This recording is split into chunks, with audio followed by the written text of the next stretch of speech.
إخوة فأصلحوا بين أخويكم واتقوا الله لعلكم ترحمون.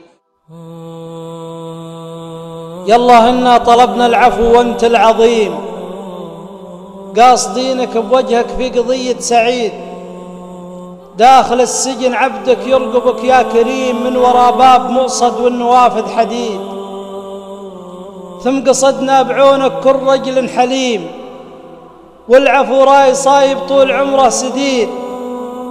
يا أمين العكيمي وانت رجل حكيم، لك مواقف تشرف وانت شيخ وعقيد، لك نصينا وبك ننصى وعلمك قديم، والمواقف تشرف عند رب وعبيد.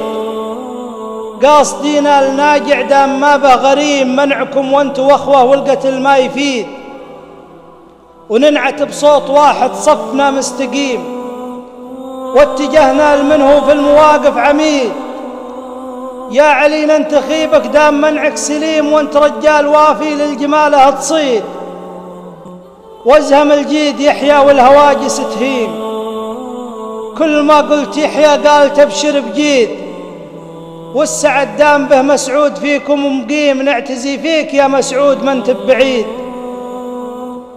لو محمد يشاهد ما جرى ما الضيم، لجل منعه يضحي كان ما هو فقيد، واعتزي في بزي خاله وصادق كريم، يا بزي خالك مكبل وموثق بقيد، داخل السجن ينخى في البزي الحميم، وامك تصيح يا صادق تفك الحديد، لجل ربك وربعك والعرب والحريم، صادق ان قلت خالك والله اني مزيد، والامل فيك صادق وانت رجل فهيم، والله ان مات خالك ما يقولون جيد.